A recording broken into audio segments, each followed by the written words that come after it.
Good morning friends, welcome to my channel okay मोहब्बत और आप देख रहे हैं unconditional love bonus episodes. Last part में हमने देखा रहता है कि जो हमारी रिद्धि और कायरा रहती हैं वो दिल्ली चली जाती है। दिल्ली जाने के टाइम पे कायरा को ना बहुत अजीब सा फीलिंग आने लग जाती है। या तो वो डरने लगती है और वो ना बहुत ज़्यादा डरती है और डर के साथ साथ वो गिल्टी भी फील कर रही रहती है कि उसने जो रिद्धि के साथ किया रहता है वो सही नहीं किया रहता है। और उसके मन ही मन में ना बहुत अंदर ही अंदर उसको ना ये सब चीज़ें अच्छी नहीं लग रही रहती हैं। हालांकि जो उसने गलती की रहती है उस चीज़ का उसे बहुत ज़्यादा पछतावा भी रहता है। और ये बात रिद्धि भी काफ़ी अच्छे से समझती है, पर रिद्धि ये चाहती थी कि वो अपने जीवन में मूव ऑन करे। मतलब एक ही चीज़ का रोना लेकर वो नहीं बैठे। जो हो गई सो हो गई बात, अब क्या कर सकते हैं। लेकिन वो उसके अंदर वो गिल्टीनेस इतना ज़्यादा बढ़ गया था और यार बोलूँ डर इतना बढ़ गया था कि वो बहुत गंदा बिहेव करती है रिद्धि के साथ भी। वो रिद्धि को अभी हर्ट नहीं करना चाहती थी, पर अनजाने में ही सही वो रिद्धि को हर्ट कर रही थी।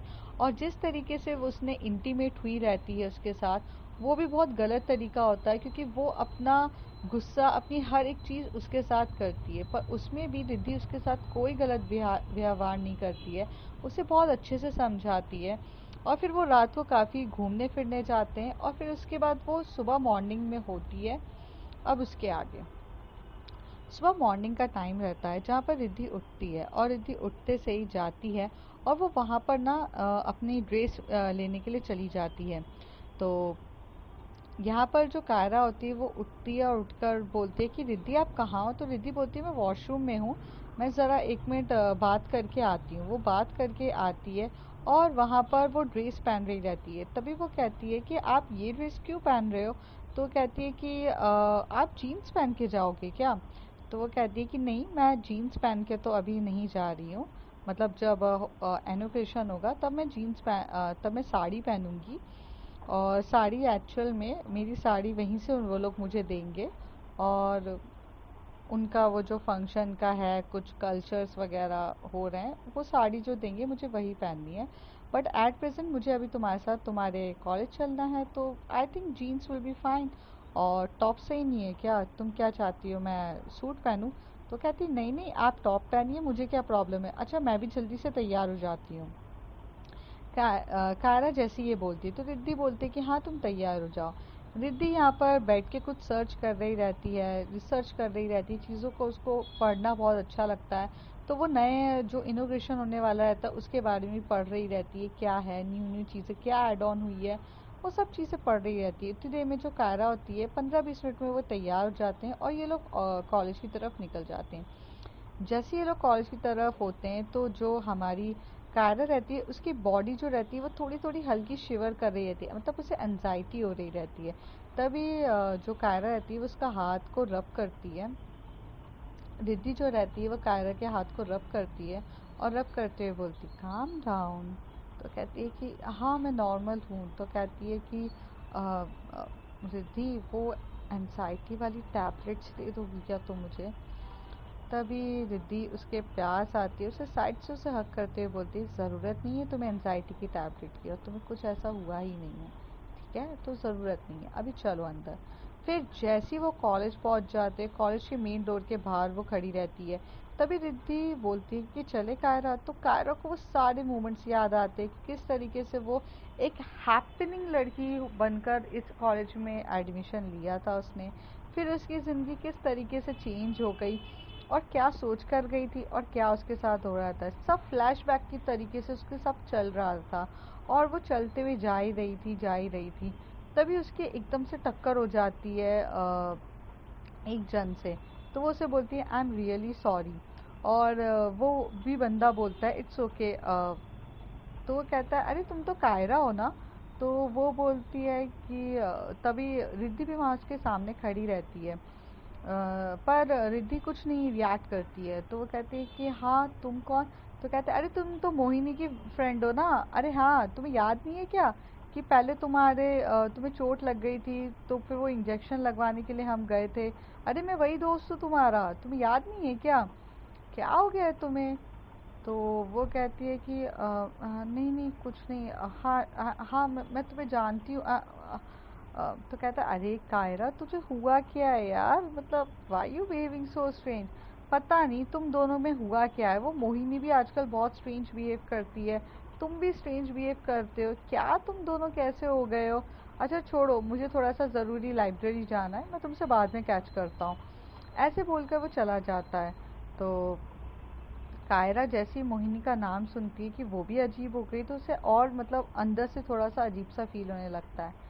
रिद्धि उसी तरफ देखती है कायरा की तरफ, और कायरा जैसे रिद्धि की तरफ देखती है तो उसे हक कर लेती है, क्योंकि उसको उसको डर लग ही रहा रहता है, क्योंकि उन दिनों उसने बहुत कुछ फेस किया था चीज़ें, तो अब वो नहीं चाहती थी कि अब वो कोई भी पेन फेस करे। तभी वो उसे बोलती कि चलें, तुम्हें कुछ हुआ ही नहीं है। फिर वो वहाँ से जाते हैं तो प्रिंसिपल के ऑफिस में जाती है, और रिद्धि बैठती है, कायरा बैठते हैं। तो कहते हैं कि कायरा, तुम एक ब्राइट स्टूडेंट होके तुम कैसी हरकतें कर रही हो, तुम कॉलेज ही नहीं आती हो। तुम्हारे लिए मैंने 3 से 4 बार तुम्हें मेल भेजा गया है, मैं तो नोटिस ही निकालने वाला था तुम्हें करने का। तो बोलिए आप क्या मतलब, ये क्यों नहीं आ रही है, आप इनकी सिस्टर हैं क्या। वो एकदम से बोलता है। तभी कायरा की आंख एकदम से बड़ी हो जाती है कि सिस्टर, वाइफ है मेरी वो। तो उसके मन में ऐसा होता है। तभी कायरा कुछ नहीं बोलती, तो कहती है मैं गार्डियन हूँ उसकी। रिद्धि कहती है, तो कहते हैं अच्छा हाँ बोलिए क्या हुआ है इसे, ये क्यों नहीं आ रही है कॉलेज। तो वो कहते हैं कि देखिए, कायरा का लाइफस्टाइल थोड़ा सा डिफरेंट हो गया है। उसे अ, उसकी फैमिलीज़ में कुछ इश्यूज हो चुके हैं, जिसकी वजह से वो थोड़ी सी डिस्टर्ब चल रही है। हालांकि उसकी एनजाइटीज़ की टैबलेट्स चल रही है। मैं आपको डॉक्टर्स का प्रिस्क्रिप्शन भी दिखा सकती हूँ। तो कहते हैं कि दिखाइए आप। तो वो डॉक्टर का प्रिस्क्रिप्शन दिखाती है, तो कहते हैं हाँ इसी टाइम से तो ये आ नहीं रही है। तो कैसे there is some incident is happen in my family, तो उस वजह से वो थोड़ी सी डिस्टर्ब चल रही है, तो इसलिए वो कॉलेज नहीं आ पा रही है। तो कहते तो मैम, तो आप क्या चाहती हैं कि मैं क्या करूं। तो वो कहती है कि देखिए, मैं आपके भी रूल्स एंड रेगुलेशंस बहुत अच्छे से जानती हूँ, और मैं खुद एक प्रोफेसर हूँ। तो वो कहते हैं अच्छा आप कहाँ की प्रोफेसर हैं। तो फिर वो उसे बताती है वो अहमदाबाद की प्रोफेसर है। कहते हैं अरे वो वाला कॉलेज JNITU। तो कहते हैं कि हाँ, तो उसकी तो ब्रांच अभी यहीं पे भी खुल रही है ना। तो कहते हैं कि हाँ यहाँ पर खुल रही है, मैं उसी के काम के लिए आई थी, तो मुझे पता था कि आपका कायरा के साथ ये सारी चीज़ें भी हो रही है, तो मैंने सोचा कि मैं आपसे भी मिल लूँ। तो कहते हैं हाँ मुझे अच्छा लगा। मैम आपका नाम क्या है। तो कहती है रिद्धि शाह। तो कहती है आप आप वही रिद्धि शाह हो क्या जिसने इंटरनेशनल पेपर कॉन्फ्रेंस वो कंपटीशन जीता था।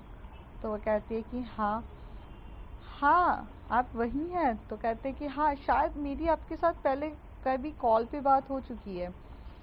तो वो कहती है कि हाँ मेरी आपसे पहले कॉल पे बात हुई थी, जब कायरा को रूम का प्रॉब्लम हुआ था। तो कहते हैं अच्छा हाँ, तो फिर आपसे मिलके काफ़ी अच्छा लगा मुझे। तो कहते हैं थैंक यू। पर मैं ये चाहती हूँ कि कायरा जो है अपनी स्टडीज़ वो घर से कंप्लीट कर लेगी, क्योंकि थोड़ा सा हेल्थ इश्यूज़ हैं जो मैंने आपको बताया है। आप चाहें तो मैं मेडिकल सर्टिफिकेट्स वगैरह सब चीज़ अरेंज करके आपको दे सकती हूँ। मेरे गाइडेंस में है वो, अंडर माय गाइडेंस, क्योंकि मैं उसकी गार्डियन हूँ तो मैं उसका ध्यान रखूँगी। और जिस तरीके से इसके अभी रिज़ल्ट्स आपको मिले हैं सेमेस्टर के, अच्छा उसने रिज़ल्ट दिया है, वो इस साल भी अच्छा ही सेमेस्टर करेगी, बट वो क्लासेस अटेंड नहीं कर सकती। उसका रीज़न है जो मैंने आपको बताया है। तो ये मेरे साथ अहमदाबाद में ही रहेगी, और सिर्फ एग्ज़ाम देने वो इधर आएगी। तो if you don't have any problem, तो क्या ये कर सकते हैं, थोड़ा सा आप एडजस्ट कर सकते हैं उसके अटेंडेंस के लिए। तो कहती है कि देखिए, पता नहीं आजकल बच्चों को हो क्या रहा है, कोई डिप्रेशन में जाता है, किसी को एनजाइटीज़ हो रही है, सबकी लाइफ इतनी ऐसे उथल पुथल क्यों है। क्यों कायरा, तुम इतनी हैपनिंग लकी गर्ल लड़की थी, एकदम से सडनली से तुम्हारे साथ क्या हुआ। और तुम्हारे साथ तो हुआ ही हुआ, तुम्हारी दोस्त के साथ भी ऐसे क्या हो गया। तो तभी कायरा पूछती है मेरी दोस्त किसके साथ। तो कहते अरे मोहिनी के साथ भी ऐसे ही हुआ है। मोहिनी के पापा तो कॉलेज से उसका नाम विड्रॉ कराना चाहते थे, बट वो हमारी ट्रस्टी की बेटी है, तो हमने उसके लिए भी ये सब चीज़ें अरेंज करी। वो भी अब कॉलेजेस नहीं आती है, वो किसी से भी बात नहीं करती, कुछ नहीं करती है। आ, वो भी पता नहीं क्या हुआ है, तुम दोनों के साथ कुछ हुआ है क्या? तो कायरा थोड़ी सी और डर जाती है कि यार ये क्या बात हो गई। मैं तो जिस चीज़ से दूर भागना चाहती थी वही चीज़ मेरे सामने आ रही है। अब कायरा के दिमाग में ये चलता है और वो रिद्धि की तरफ देख के बोलती है मैंने कुछ नहीं किया। तो रिद्धि सब चीज़ें समझ रही रहती है और उसे ये भी समझ में आ जाता है कि बेचारी कायरा अब क्या सोच रही है। तो वो कुछ नहीं बोलती, तो कहती है कि उसे क्या हुआ है।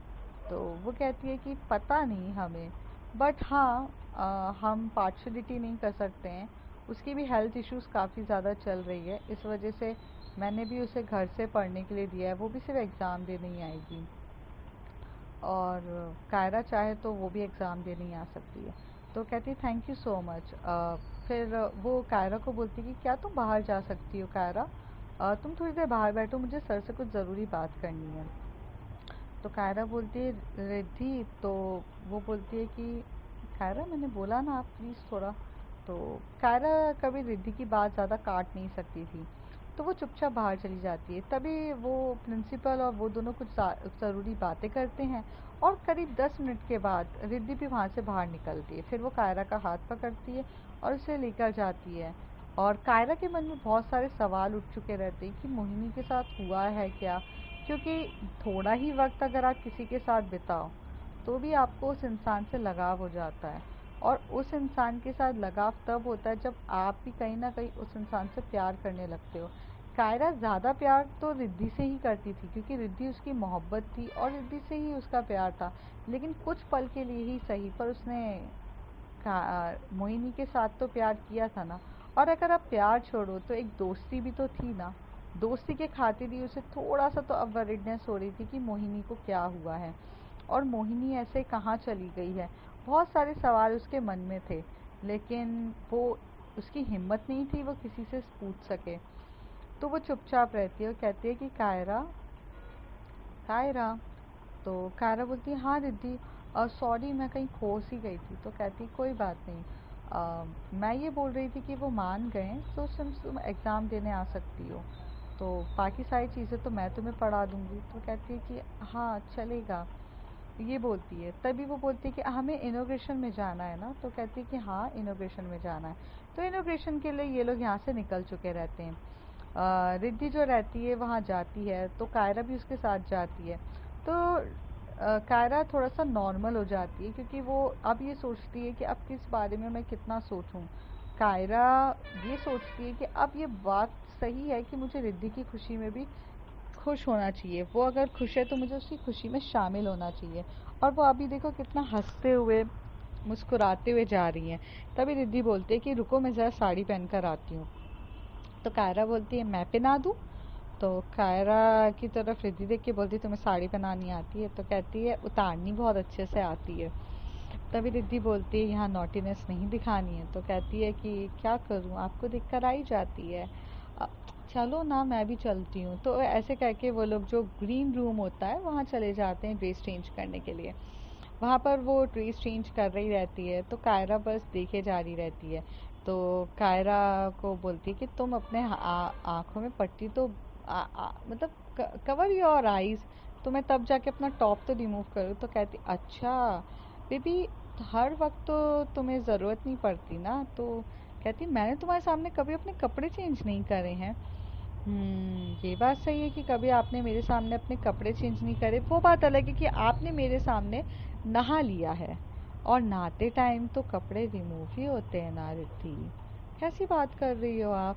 तो कहती कायरा प्लीज़ समझने की कोशिश करो हम कहाँ पर हैं। तो कहती फ़र्क नहीं पड़ता है। और ऐसे कह के वो उसका टॉप रिमूव करने के लिए चली जाती है। टॉप में उसने शर्ट पहनी रहती तो वो शर्ट्स रिमूव कर रही रहती है और रिमूव करते करते उसकी बॉडी को टच कर रही रहती है। रिद्धि की जिस तरीके से बॉडी टच हो रही रहती है सिड्यूसिंग वे में, उसकी तो हालत ख़राब हो रही रहती है। और तभी वो उसको बोलती है कायरा प्लीज़। तो कायरा थोड़ा सा आगे आती है और रिद्धि के लिप पे अपने लिप रख देती है और उसे बहुत टाइटली लिप किस करने लग जाती है। वो इतना डीपली उसे लिप किस कर रही रहती है कि किसी को पता भी ना चले। कि कायरा ये नहीं चाहती थी कि रिद्धि कुछ भी बोले, रिद्धि कुछ भी बोलेगी उसे ये चीज़ अच्छी नहीं लग रही थी, इसलिए वो चुप ही थी। और जब रिद्धि रहती है वो उसे थोड़ा अपने से अलग करती है और बोलती कि कायरा प्लीज़। तो कहती है कि रिद्धि, तुम जब साड़ी पहनती हो ना और पहनने वाली रहती हो ना, उससे पहले ही मैं एक्साइटेड हो जाती हूँ, मैं क्या करूँ। तो कहती है कि प्लीज़ स्टॉप, तुम्हें जो करना है हम जब होटल में जाएंगे तब कर लेना, अभी तो प्लीज़ समझो ना। और ऐसे कह के ना वो बोलती कि मेरी मदद कर दो, वो ब्लाउज़ उठा कर लाओ। तो वो ब्लाउज़ उसे पहना रही थी, कहती है पीछे से हुक है वो लगाओ। तो जब वो हुक लगाने के लिए जा रही रहती है तो वो पहले तो उसके पूरे बैक पे अपने हाथ कर रही रहती है। जैसे जैसे वो हाथ फेर रही रहती है वैसे वैसे रिद्धि बहुत एक्साइटेड होने लग जाती है। रिद्धि कहती है प्लीज़ कायरा मत करो ना, बट हुक लगाओ ना प्लीज़। तो कहती है ओके ओके लगा रही हूँ। लगाने से पहले पहले वो उसकी पूरी बैक पे किस करना स्टार्ट कर देती है। यहाँ पे तो रिद्धि की हालत ख़राब हो जाती है और किस करते करते वो जो अपना हाथ होता है वो आगे करने लग जाती है और उसकी कमर पे हाथ फेरने में भी लग जाती है। ये देखकर तो सामने वाला भी एक्साइटेड रहता है और वो भी एक्साइटेड हो रही रहती है। तो तभी कायरा कहती है कि छोड़ो ना, साड़ी वाड़ी पहनना रहने दो ना, मत जाओ। तो कहती प्लीज़, अच्छा तुम जाओ यहाँ से, मैं खुद पहन लूँगी साड़ी। तो कहती हुक तो लगाने दो। तो कहती कि हाँ जल्दी लगाओ। तो फिर वो हुक लगा देती है क्योंकि उसे पता रहता है कि फालतू की मजाक मस्ती बाद में करना है। तो वो हुक लगा देती है, फिर वहाँ पर वो अपनी जीन्स रिमूव करती है और फिर वो साड़ी पहनने के लिए स्टार्ट होती है। जैसे जैसे साड़ी पहन रही रहती है, पहले तो कायरा दूर से देख रही थी, तभी रिद्धि बोलती थोड़ी सी मेरी मदद करो कि ये प्लेट्स को अच्छे से करने के लिए, मतलब प्लेट्स बनाने के लिए। तो कहती ज़रूर। और तो वो प्लेट्स बनाने के लिए जो नेवल के वहाँ से जो प्लेट्स बननी रहती है, तो वो प्लेट्स बनाने के लिए मदद कर रही रहती है। तो मदद करते करते वो तो उसकी नेवल को टच ही करे जा रही रहती है, बहुत एक्साइटेड वे में टच कर रही रहती है, बहुत प्यार से टच पे टच करे जा रही रहती है। तभी वो कहती है कि प्लीज़ प्लीज़ छोड़ो मुझे यार कायरा।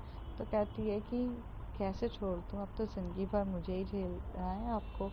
तो कहती है कि हाँ ठीक है पर अभी तो ना करो। तो कहती है क्यों ना करूँ, तुम्हें अच्छा नहीं लग रहा है रिद्धि, कायरा पूछती है। तभी रिद्धि बोलती कायरा बहुत अच्छा लग रहा है, बट प्लीज़ अभी मत करो ना, कोई देख लेगा। तो कहती अच्छा ठीक है आज बख्शा तुम्हें। और ऐसे कह के वो साड़ी पहनाने लग जाती है। थोड़ी देर में सब साड़ी पहन के तैयार हो जाते हैं और वो बाहर की तरफ जाती है। फिर इनॉग्रेशन का टाइम रहता है तो कायरा वहाँ खड़ी रहती है। जैसे ही कायरा वहाँ खड़ी होती है तो तभी वहाँ पे एक लड़की आके बोलती कि आप मैम के साथ हैं। तो कहते हैं कि हाँ मैं मैम के साथ हूँ। तो कहते हैं मैम आप तो वीआईपी टाइप के लोग हैं ना, इधर आइए आप यहाँ फ्रंट पे बैठिए। तो वो कहती अच्छा नहीं मैं यहाँ पर भी ठीक थी। तो कहती मैम अच्छा नहीं लगता है, प्लीज़ आप फ्रंट पे बैठिए। तो वो वहाँ पे फ्रंट पे बैठ जाती है और फ्रंट पे बैठ के वो सामने वाले की तरफ देख रही रहती है। तो वहाँ पर रिद्धि रहती है। रिद्धि कुछ एक स्पीच रहती है इनॉग्रेशंस के टाइम पे, वो स्पीच देती है और वो काफ़ी अच्छे से रिप्रेजेंट करती है अपने कॉलेज को और बताती है। तभी वहाँ पे जो बंदा रहता है, मतलब जो एंकरिंग कर रहा रहता है, वो मैम का इंट्रोडक्शन कुछ इस तरीके से देता है कायरा रिद्धि का, कि जो इन्होंने इंटरनेशनल पेपर कॉम्पिटिशन्स में मतलब फर्स्ट रैंक लेकर आई थी, इन्होंने अपने इंडिया को रिप्रेजेंट किया था और इनकी जो स्किल्स है वो काफ़ी ज़्यादा अच्छी है। वो सब चीज़ों के बारे में बताया रहता है और बहुत प्राउड फील होता है और बहुत अच्छी वो प्रोफेसर भी रहती है। तो सब बोलते हैं, तो वहाँ पर एक लड़की रहती है और वो बोलती है यार ये मैम तो मस्त है यार। तभी वहाँ से लड़का बोलता है हाय, ये जिसकी लाइफ में जाएगी ना उसकी ज़िंदगी बना देगी। मैं तो सोचता हूँ उसका पति कितना ज़्यादा लकी होगा ना यार, क्या बोलूँ यार, कितनी कितनी ज़्यादा खूबसूरत है। और सच्ची बताऊँ जिस तरीके से जो साड़ी पहनी है ना, हाय इसकी साड़ी देखकर तो मुझे ऐसा लगता है यार, कोई इसको आने के लिए अलाउ कैसे कर दिया। मैं होता इसका पति तो मैं तो उसका अलाउ ना करूं। मैंने सुना है कि इसकी शादी हो गई है। तो वो कहती नहीं यार अभी कहाँ हुई होगी, शादी हुई रहती तो देख हाथ में चूड़ा होता, मंगलसूत्र बांधा होता और मांग तो भरी होती, चल बाकी चीज़ें नहीं तो मांग तो भरी होती, पर उसने तो कुछ भी नहीं किया है, तो मुझे नहीं लगता कि उनकी शादी हुई है। यार बस मेरी एज बहुत छोटी हो गई ना, काश अगर थोड़ी और बड़ी होती ना तो मैं तो इसे ही प्रपोज कर देता। भाई इतनी अच्छी बंदी को कोई कैसे छोड़ सकता है। तो कहता है छोड़ना, तू पता है 10 साल छोटा है तू उससे। तो कहता है हाँ ना, इसी वजह से तो वो तो मुझे घास भी ना डाले। बट मेरा बस चले तो यार एक बार ही मैम के साथ वक्त बिताने का मज़ा ही कुछ और होगा। तो कहते हैं ऐसे। तभी ये जो कायरा आती है वो टर्न होके बोलती है, अगर तुम्हें मैम कुछ ज़्यादा पसंद आई है तो उनकी रिस्पेक्ट करना सीखो, ना कि उनके बारे में ऐसे गंदी अश्लील बातें करो कि एक टाइम मिल जाए तो मैं छोड़ूंगा नहीं। Respect your mentor. तो वो कहते हैं तुम कौन हो और तुम मुझे क्यों ज्ञान दे रही हो। तो कहती है कि आई थिंक तुम जिसके बारे में बोल रहे हो ना उसकी पहले रिस्पेक्ट करना सीखो। हाँ तो करते तो हैं। तभी वहाँ पे लड़की कहती कि हाँ करते तो हैं हम रिस्पेक्ट, ऐसा तो है नहीं, लेकिन सॉरी मेरे फ्रेंड ने कुछ ज़्यादा कह दिया। तो कहते तू काहे को सॉरी बोल रही है, भाई मैंने कुछ गलत नहीं कहा। तुझे तू सबको देख के लगता है, कौन नहीं चाहेगा इतनी हॉट गर्लफ्रेंड किसी की हो। और मैं तो ये बोली इतनी हॉट लड़की अगर मुझे मिल जाए ना तो मेरी ज़िंदगी संवर जाए, क्या गलत कहा मैंने। तो कहते ये गलत नहीं कहा तुमने, लेकिन तुमने ये जो गलत कहा है कि यार एक बार मिल जाए रात गुजारने वाली बातें, ये तो गलत है ना। तो कहती है मैडम कुछ गलत नहीं है, हर लड़का यही सोचेगा उसे देख के। उसकी साड़ी देखो, उसकी नेवल देखो, कितनी सेक्सी वे में लग रही है, हर लड़का आज तो देखेगा। तो वो कहते हैं मैं तुमसे बोल रही हूँ बदतमीजी से बात मत करो मत करो, तुम्हें समझ में नहीं आ रही है क्या। कायरा थोड़ा सा एटीट्यूड में और गुस्से में बोलती है अब। तभी वो बोलता है ओ कूल कूल, तुम्हें क्या फ़र्क पड़ता है, तुम मेरी माँ क्यों बन रही हो। तो कहते कि जिस लड़की के बारे में तुम बात कर रही हो वो मेरी वाइफ है। तो वहाँ पर वो दोनों शॉक्ड होकर बोलते क्या, तुम थोड़ा सा भाग कर आई हो क्या, मेंटल हॉस्पिटल से आई हो, क्या बोल रही हो, वो रिद्धि मैम तुम्हारी वाइफ है, कुछ भी बोल रही हो तुम। तो वो कहती है yes she is my wife and don't talk with her in that way. और यहाँ पर थोड़ा सा इन दोनों के बीच में थोड़ा सा चलने लग जाता है। तभी जो रिद्धि होती है वो थोड़ा सा कायरा की तरफ देख रही रहती है, मतलब ढूंढ रही रहती है। तो उसे कायरा थोड़ी सी दूर दिखती है और वो देखती है कि कायरा थोड़ा सा आर्ग्यू कर रही है इन लोगों से। तो उसे समझ में नहीं आता है, तो रिद्धि एकदम से जाती है नीचे, उतरती है, उतर की तरफ जाती है। तभी वहाँ से कुछ प्रोफेसर से बात करना चाहते हैं, तो कहते हैं कि just give me 5 minutes, I just come back. तो रिद्धि यहाँ से बोलकर जाती है और जैसी वहाँ नीचे जाती है और वो वहाँ पे खड़े रहते हैं, तो ये लोग आर्ग्यू कर रहे रहते हैं। तो तभी वो बोलते हैं कि क्या हो रहा है यहाँ पर। तो रिद्धि पूछती है, तभी वो बोलते हैं कि hello ma'am, ma'am I am your biggest fan. वहाँ पे वो लड़की कहने लग जाती है। तो कहती है ओके हेलो। तो कहता है मैम मैं भी आपका बहुत बड़ा फ़ैन हूँ। तभी कायरा कहती है Riddhi don't talk to them, they are not worthy person. तो वो बोलती है अरे आपको क्या प्रॉब्लम है, खुद तो कुछ भी बातें कर रही हो, ये कह रही है कि ये आपकी वाइफ है। तो रिद्धि कायरा की तरफ देख कर बोलती है, तो कहती है कि क्या गलत मैंने कहा, मेरी वाइफ है वो, और तुम मेरी वाइफ के बारे में कुछ भी गलत तरीके से बोलोगे तो मैं लड़ूंगी ही। कायरा का लड़ने वाला एटीट्यूड खड़ा हो जाता है। तभी रिद्धि हाथ पकड़ती है कायरा का, अरे कायरा शांत हो जाओ, बच्चे हैं वो लोग। तो कहते क्या बच्चे हैं रिद्धि, तुम्हारे बारे में कुछ भी बोलेंगे तो मैं नहीं सुन सकती हूँ। तो वो पूछती क्या बोला इन्होंने। कहते कि ये एक तो तुम ना ये साड़ी को थोड़ा अलग तरीके से पहनो, क्या ना सेक्सी नेवल दिख रही है ये सब वगैरह। तो इतनी अपनी कमर को थोड़ा सा ढक लेती है। तो वो बोलती है कि ओके, और वो कहती और भी बहुत कुछ कहा है ना रिद्धि। तो वो कहती कायरा शांत हो जाओ तुम, चलो यहाँ से। तो तभी वो बोलता है मैम रुको ना। तो वो कहते कि हाँ बोलो। कहते ये बात सच है क्या कि ये आपकी वाइफ है या फिर ये ऐसे अफवाह फैला रही है। तभी रिद्धि कहती नहीं, वो कोई अफवाह नहीं फैला रही है, she is my wife, do you have any problem. तो कहती है कि नहीं। तभी कायरा को थोड़ा गुस्सा आता है, वो रिद्धि के फेस को अपनी तरफ करती है और वहाँ पे किस कर देती है उसके लिप पे तुरंत। और रिद्धि कुछ रिएक्ट नहीं करती है क्योंकि रिद्धि उसे मना भी नहीं कर सकती है और हाँ भी नहीं कर सकती है। और कहती है now listen she is my wife okay and stay away with them. और ये बोल के कायरा वहाँ से निकलती है। रिद्धि बोलती है कि कायरा ये क्या हरकत थी? तो कहती क्या हरकत थी मतलब क्या? वो कुछ भी बोलेगा मुझे नहीं है पसंद। तो कहती वो वाली हरकत नहीं, तुमने किस क्यों किया मुझे? तो कहती क्यों? उन्हें यकीन ही नहीं हो रहा था कि इतनी हॉट और इतनी सेक्सी मेरी वाइफ हो सकती है, तो मैंने कर दिया। चलो कुछ नहीं, अच्छा चलो यहाँ पे शांति से बैठो तुम। तो कहती है कि नहीं मेरा मूड नहीं है, हमें चलना चाहिए, हो गया ना तुम्हारा इनोग्रेशन। कहती है नहीं एक प्रोफेसर राउंड है मेरा, मैं वो कर लेती हूँ।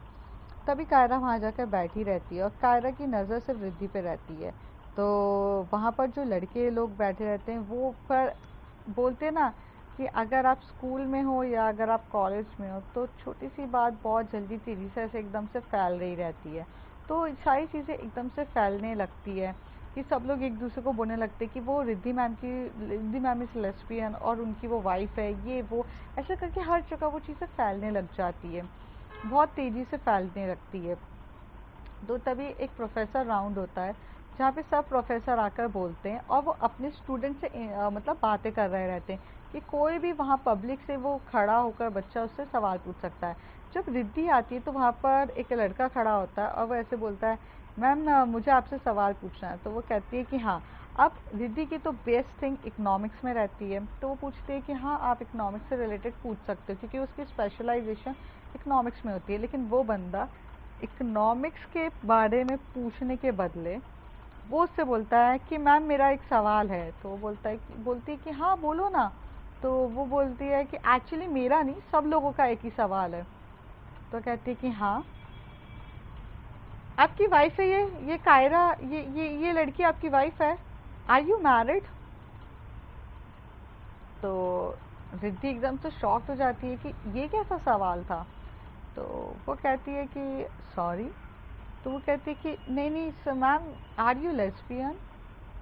तो रिद्धि वहाँ पे खड़े होके बोलती है आई डोंट थिंक कि ये चीज़ यहाँ मुझे पर्सनल आंसर नहीं देना है, तो ये सारे सवाल क्यों आ रहे हैं? कहते हैं मैम आप सवाल का जवाब देना नहीं चाहती तो वो बात अलग है, बट हमारा तो यही सवाल था। तो कहती तुम इकोनॉमिक्स या किसी और कोर्स से रिलेटेड तुम कुछ भी पूछ सकते हो। तो कहते हैं मैम कोर्स से रिलेटेड तो हम कोई भी प्रोफेसर से पूछ सकते हैं, पर जो आप इतनी फेमस प्रोफेसर हो क्या वो लेस्बियन है ये जानना है हमें। तभी रिद्धि एक लंबी सी सांस भरती है क्योंकि मीडिया वगैरह सब रहते हैं वहाँ पर, और वो बोलती है कि यस आई एम लेस्बियन और यस मेरी वाइफ है कायरा, कायरा मिश्रा मेरी वाइफ है और मेरी शादी बस अभी कुछ 2 वीक्स पहले ही हुई है। सो आपको कोई इशू है? और पहली बात तो मैं यहाँ पर अपनी पर्सनल लाइफ डिस्कस करने नहीं आई थी, प्रोफेशनली था, बट मुझे समझ में नहीं आता है क्यों किसी इंसान की इंटेलिजेंसी या उसकी काबिलियत एक सेक्सुअलिटी पे डिपेंड हो जाने लगती है। ये मेरी पर्सनल लाइफ है कि मैं किसको पसंद करती हूँ या मुझे नेचर ने कैसा बनाया, ये मेरा पर्सनल ओपिनियन है। इसमें मेरे प्रोफेशन से तो कोई रिलेशन नहीं है। तो फिर ये सवाल तो पहली बात तो कॉन्फ्रेंस में आना नहीं चाहिए था। पर अगर आप पूछ भी रहे हो तो I am proud who I am, because I am proud to be. मुझे नेचर ने अगर ये चीज़ दी है तो इस चीज़ के लिए भी नवाजा है कि मैं इतने अच्छी प्रोफेसर हूँ और आज इंडिया की नंबर 1 प्रोफेसर हूँ और मेरी सोच बहुत ओपन माइंडेड है। तो है तो ठीक है। हाँ कायरा मेरी वाइफ है एंड कायरा मैं ये चाहूँगी कि तुम स्टेज पर आओ। तो कायरा बोलती नहीं नहीं रिद्धि क्या है ज़रूरत है। तो पर जो रिद्धि रहती है वो नीचे उतरती है स्टेज से और कायरा का हाथ पकड़ती है, सबके सामने खड़े होकर बोलती है yes she is my wife, okay. और ऐसे करके वो लेकर जाती। कायरा को तो ये चीज़ देखने में इतना सुकून मिलता है कि पार्टनर हो तो इस तरीके से हो यार कि जो सबके सामने बोलने से कतराए नहीं।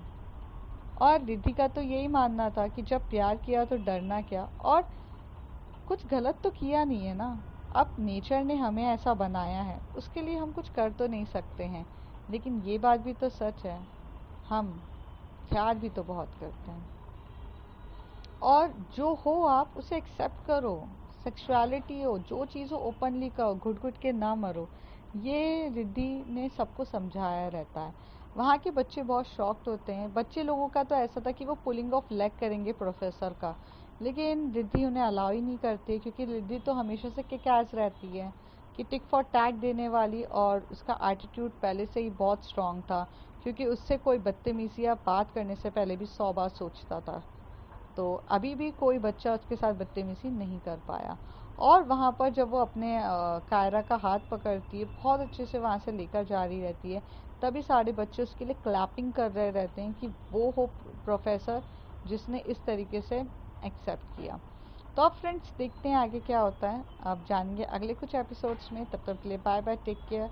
If you like my story, like share and subscribe. And मेरी थोड़ी सी हेल्थ इश्यूज़ चल रहे हैं, जिसकी वजह से थोड़ा सा कभी कभार फ्लॉस हो रहे हैं, तो आप प्लीज़ मैनेज कर लीजिएगा। तो तब तक के लिए बाय बाय।